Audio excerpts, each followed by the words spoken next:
चलिए नमस्कार मित्रों। हिंदी व्याकरण पढ़ रहे थे हम लोग।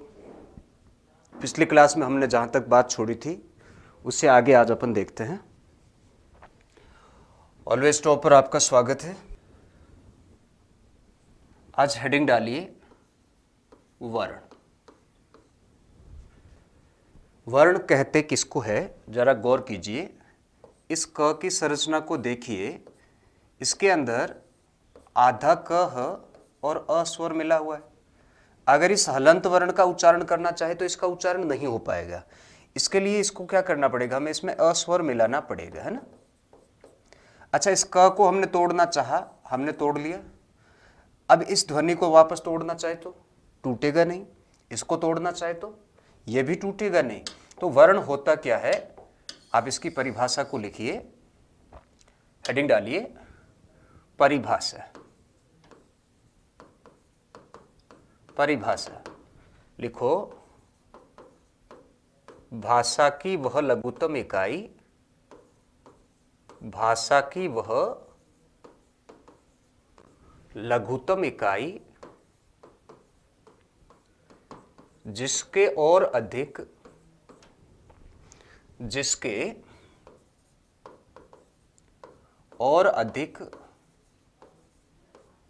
टुकड़े न किए जा सके, जिसके और अधिक टुकड़े न किए जा सके उसे वर्ण कहा जाता है। उसे वर्ण कहा जाता है।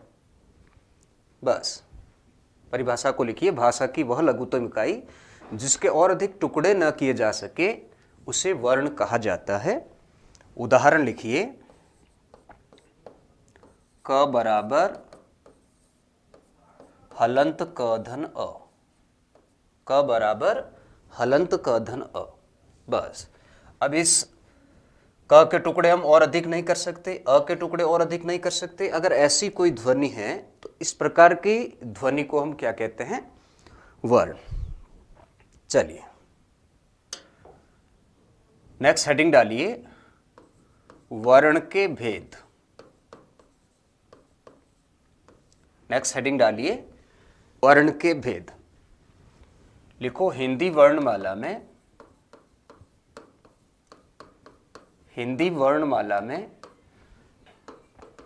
दो प्रकार के वर्ण होते हैं। हिंदी वर्णमाला में दो प्रकार के वर्ण होते हैं। बस इधर देखिए, हमारी वर्णमाला में दो तरह के वर्ण हैं। एक तो वो वर्ण है जिसे हम खड़ी पाई वाले वर्ण कहते हैं। दूसरे वो है जिन्हें हम पूंछ वाले वर्ण कहते हैं। खड़ी पाई वाले भी दो तरह के होते हैं, अथवा तो खड़ी पाई वर्ण के मध्य में होती है अथवा तो खड़ी पाई वर्ण के अंत में होती है। और जिनमें खड़ी पाई नहीं होती है उन्हें हम पूंछ वाले वर्ण कहते हैं। जैसे गौर कीजिए, इस वर्ण की आकृति को गौर कीजिए। इसके अंदर बीच में आपको डंडी सी दिख रही ना, ये खड़ी पाई है, बीच में है। आप इस वर्ण की आकृति को गौर कीजिए, इसमें भी आपको ये डंडी सी दिख रही है। इसको हम खड़ी पाई कहते हैं, खड़ी पाई अंत में है। और इस वर्ण की आकृति को गौर कीजिए, इसमें खड़ी पाई आपको नजर नहीं आ रही है। जिनमें खड़ी पाई नहीं है उनको हम पूंछ वाले वर्ण कहते हैं। आप इस डायग्राम को बना लीजिए। वर्ण दो तरह के हैं, एक खड़ी पाई वाले हैं, दूसरे पूंछ वाले हैं। फिर खड़ी पाई वाले के दो भाग कर लीजिए, खड़ी पाई मध्य में और खड़ी पाई अंत में। फिर है आपके पूंछ वाले वर्ण जिनमें खड़ी पाई नहीं होती। चलिए नेक्स्ट हेडिंग डालिए वर्णमाला। नेक्स्ट हेडिंग डालिए वर्णमाला। लिखो, वर्णों के क्रमबद्ध समूह को ही वर्णों के क्रमबद्ध समूह को ही वर्णमाला कहा जाता है। वर्णमाला कहा जाता है। बस, वर्णों का समूह तो हो पर उस लेखन में तारतम्यता हो, इस तरह के समूह को हम हिंदी में क्या कहते हैं? वर्णमाला। नेक्स्ट हेडिंग डालिए, वर्णमाला के भेद। नेक्स्ट हेडिंग डालिए, वर्णमाला के भेद। लिखो, इसके दो भेद किए गए हैं। इसके दो भेद किए गए हैं। दो भेद किए गए हैं। नंबर 1 स्वर और नंबर 2 व्यंजन।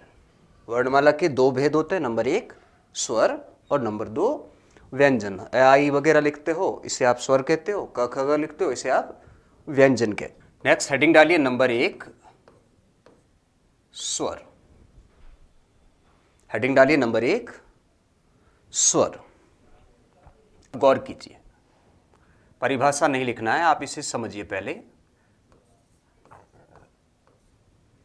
स्वरों के लिखने का भी एक अपना नियत क्रम है ना?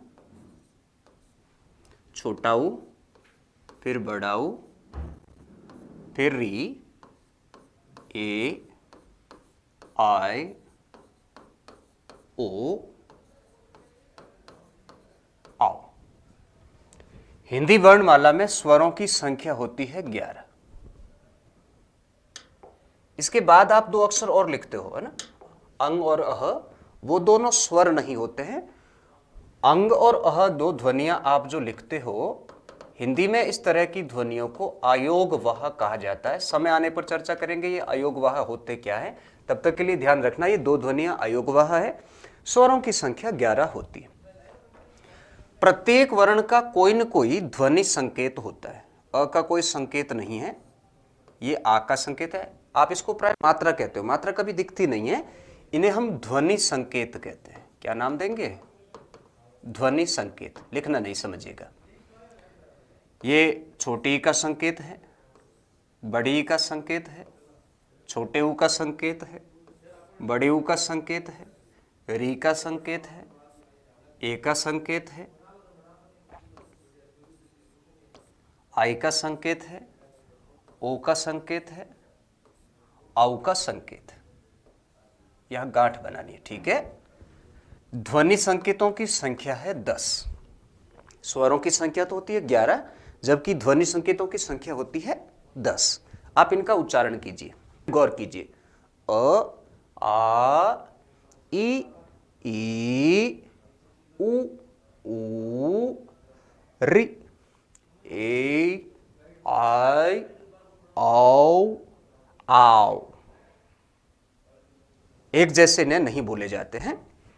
आइए आप इस ध्वनि का उच्चारण करो, देखें। अ, प्राणवायु सीधे बाहर आ रही है, कोई अवरोध या बाधा उत्पन्न नहीं हो रही। स्वर कहें किसको? नेक्स्ट हेडिंग डालिए, नेक्स्ट हेडिंग डालिए, परिभाषा। स्वर की परिभाषा लिखिए। नेक्स्ट हेडिंग डालिए, परिभाषा। लिखो, वह ध्वनियां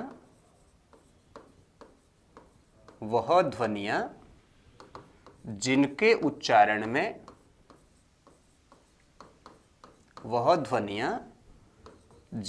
उच्चारण में प्राणवायु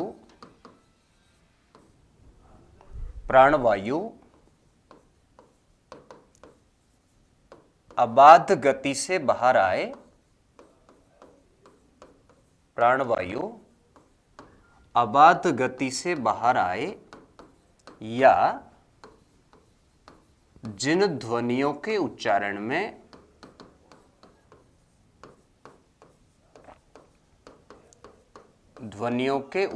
में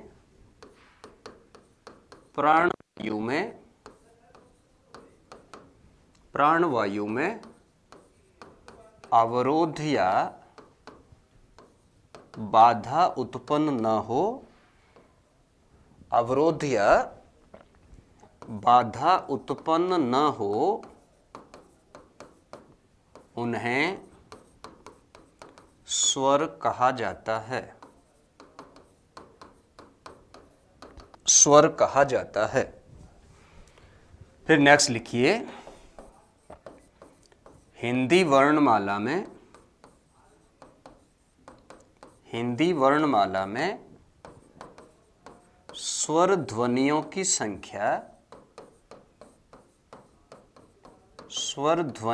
संख्या 11 होती है। 11 होती है, जबकि ध्वनि संकेतों की संख्या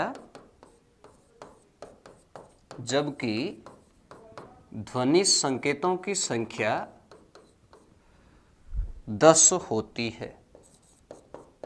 जबकि ध्वनि संकेतों की संख्या 10 होती है। 10 इसलिए होती क्योंकि अ का कोई संकेत होता ही नहीं। फिर उदाहरण लिखो, देखें ये वाले उदाहरण नोट करो, अ आ ई उ री ए आई ओ औ, है ना। फिर इनके नीचे इनका अपना ध्वनि संकेत को नोट कीजिए। स्वरों की संख्या है 11, ध्वनि संकेतों की संख्या है 10, क्योंकि अ का कोई संकेत होता ही नहीं। आप इन्हें मात्रा कहते हैं। मात्रा अदृश्य होती है। मात्रा का मतलब होता है किसी भी स्वर के उच्चारण में लगने वाला समय, है ना। नोट कर लिया होगा आप लोगों ने। चलिए नेक्स्ट हेडिंग डालिए, स्वरों का वर्गीकरण। नेक्स्ट हेडिंग डालिए, स्वरों का वर्गीकरण। लिखो, स्वरों का वर्गीकरण 6 प्रकार से किया जाता है। स्वरों का वर्गीकरण 6 प्रकार से किया जाता है। नंबर 1, उत्पत्ति के आधार पर। मेरे साथ साथ लिखते हुए चलो, है ना। नंबर 1, उत्पत्ति के आधार पर। नंबर 1, उत्पत्ति के आधार पर। नंबर 2, प्राण तत्व के आधार पर।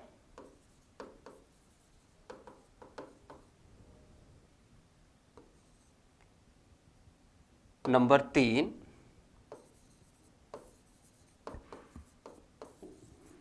मुखाकृति या जीवा। नंबर 4, जीवा उच्चारण के आधार पर।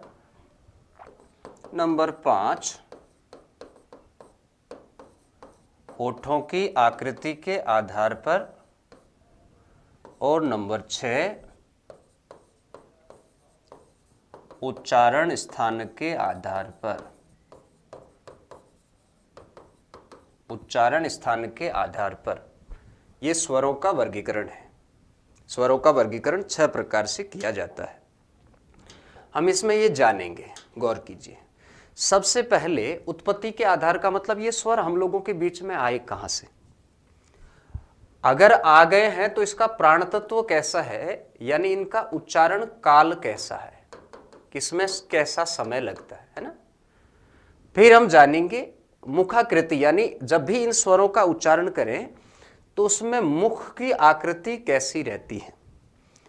फिर हम जानेंगे अगर हम उच्चारण करें तो उच्चारण में जीवा की स्थिति क्या रहती है।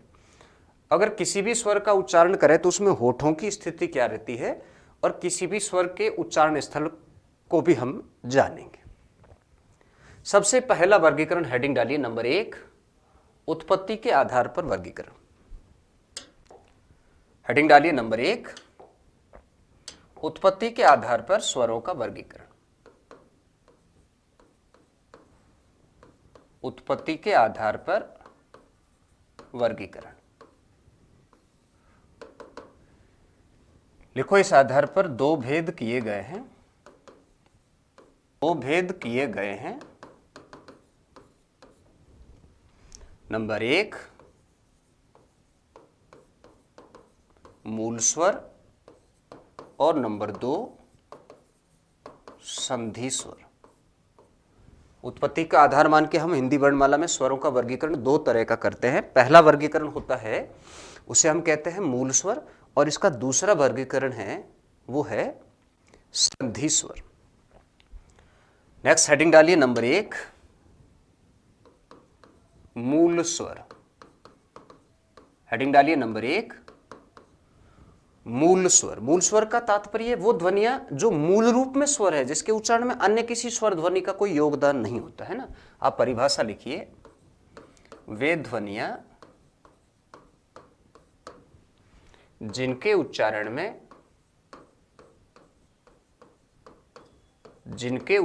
में अन्य किसी स्वर ध्वनि का जिनके उच्चारण में अन्य किसी स्वर ध्वनि का योग न हो, उन्हें मूल स्वर कहा जाता है। उन्हें मूल स्वर कहा जाता है। बस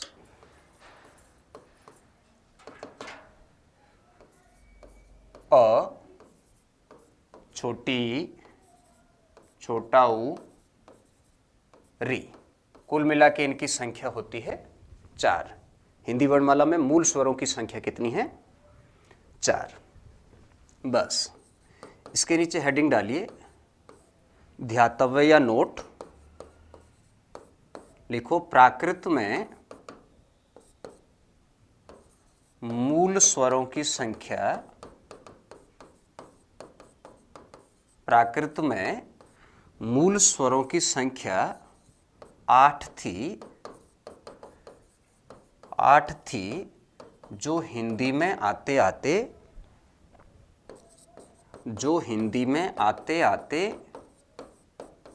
4 रह गई है।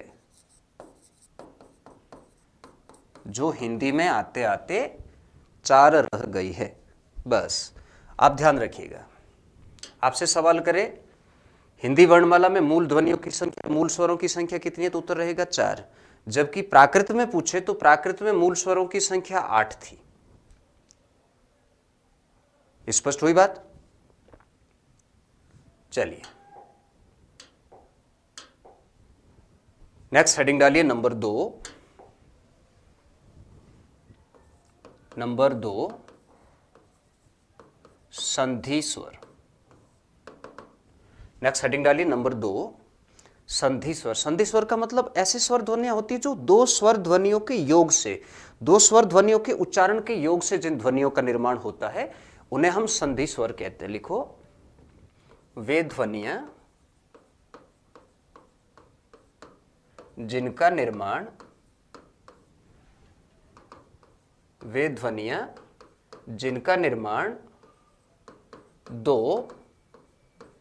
जिनका निर्माण दो स्वर ध्वनियों के योग से हो,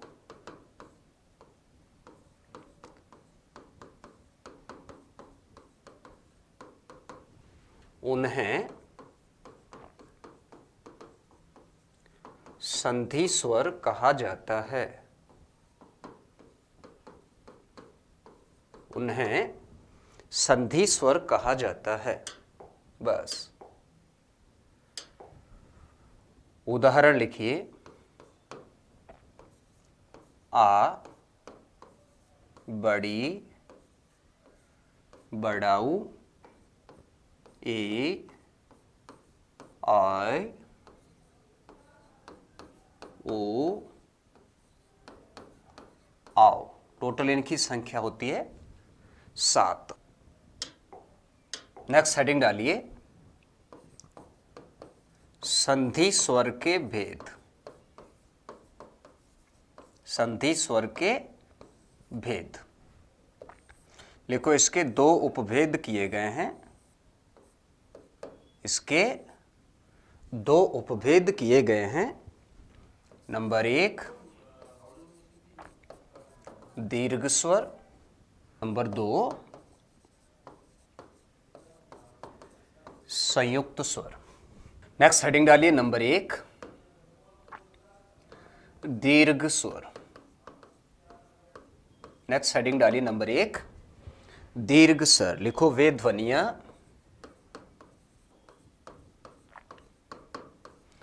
ध्वनियां जिनका निर्माण समान स्वरों के योग से हो, जिनका निर्माण समान स्वरों के योग से हो,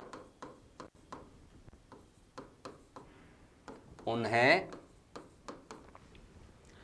दीर्घ स्वर कहा जाता है।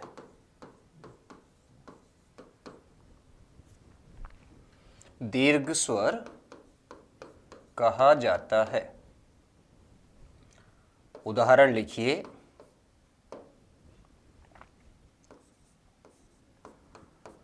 अधन अ बराबर आ, छोटी धन छोटी बराबर बड़ी, छोटा ऊ धन छोटा ऊ बराबर बड़ा। उत्पत्ति के आधार पर दीर्घ स्वरों की संख्या होती है 3। नेक्स्ट हेडिंग डालिए नंबर 2 संयुक्त स्वर। नेक्स्ट हेडिंग डालिए नंबर 2 संयुक्त स्वर। संयुक्त स्वर का मतलब होता है दो अलग अलग स्वर ध्वनियों के योग से जिनका निर्माण हुआ है ना, असमान होते हैं ये। देखो जिनका निर्माण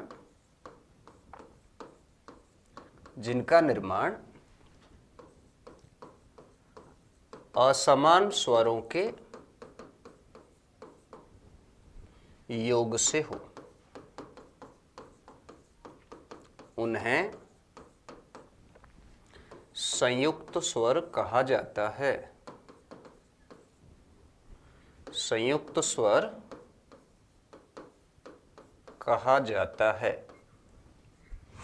उदाहरण लिखिए,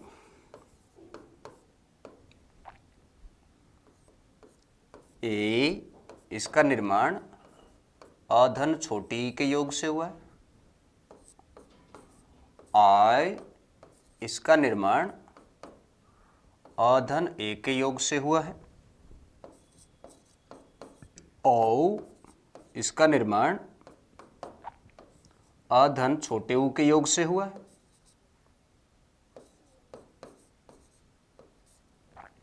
आओ इसका निर्माण अधन ओ के योग से हुआ है। कुल मिला के इनकी संख्या होती है 4।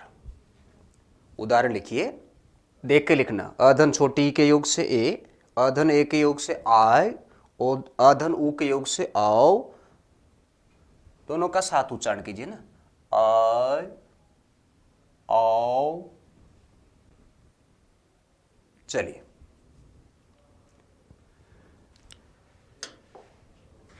फिर इसके नीचे हेडिंग डालिए ध्यातव्य। देखो हिंदी वर्णमाला में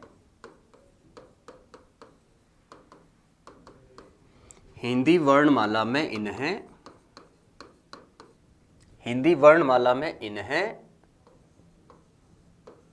नवीन स्वर भी कहा जाता है।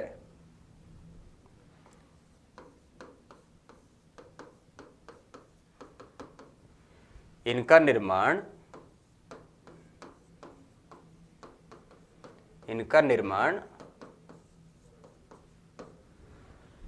प्राकृत की उत्तरार्ध अवस्था में हुआ। इनका निर्माण प्राकृत की उत्तरार्ध अवस्था में हुआ। बस नवीन स्वर कहा जाता है। इनका निर्माण प्राकृत की उत्तरार्ध अवस्था में हुआ। गौर कीजिए, दो ध्वनियां, एक ये वाला स्वर है और एक ये वाला स्वर है। ये इनका निर्माण सबसे अंत में हुआ है। इनको हम हिंदी वर्णमाला में नवीन स्वर के नाम से भी जानते हैं क्योंकि अंत में इनका निर्माण हुआ है। ठीक है, चलिए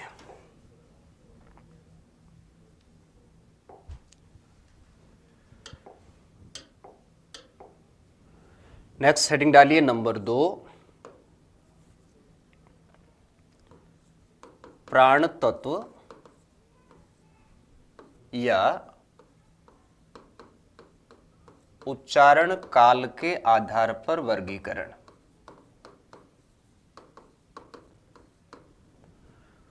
उच्चारण काल का मतलब किसी भी स्वर के उच्चारण में लगने वाला समय है। काल का मतलब समय। अ, आ, ई, ये जो बोलने में समय लग रहा है इसे हम उच्चारण काल कहते हैं। तो उच्चारण काल का तात्पर्य हमने 2 प्रकार का समय लगा, तो इस आधार पर भी हम 2 प्रकार का वर्गीकरण कर पाते हैं। एक वो ध्वनियां होती है जिन्हें हम लघु स्वर कहते हैं और दूसरी वो ध्वनियां होती है जिन्हें हम गुरु स्वर कहते हैं। लघु का मतलब कम, छोटा, अल्प, न्यून। गुरु का मतलब ज्यादा, बड़ा या दीर्घ। ये वर्गीकरण हमारे यहाँ छंद में मात्रा गणना में काम में आता है। हम लोग छंद में मात्रा गणना करते समय लघु के लिए चिन्ह काम में लेते हैं अंग्रेजी वर्णमाला का आई, गुरु के लिए चिन्ह काम में लेते हैं अंग्रेजी वर्णमाला का एस। इस लघु का अर्थ होता है एक मात्रा और इस गुरु का अर्थ होता है 2 मात्रा। कुछ लोग क्या करते हैं, इस आधार पर 3 तरह का वर्गीकरण भी करते हैं। वो ये कहते हैं, एक तो वो होते हैं बोले जिन्हें लघु अपन कहते हैं, दूसरे वो कहते हैं दीर्घ है, और तीसरा वर्गीकरण वो एक और करते हैं जिन्हें वो प्लुत स्वर कहते हैं। ये प्लुत स्वर हमारी वर्णमाला में नहीं है ना। हमारे यहाँ 2 तरह का वर्गीकरण है, लघु और गुरु। लघु का मतलब प्राणवायु कम मात्रा में, गुरु का मतलब प्राणवायु ज्यादा मात्रा में बाहर आए। मात्रा गणना में ये वर्गीकरण काम में आता है। ठीक है।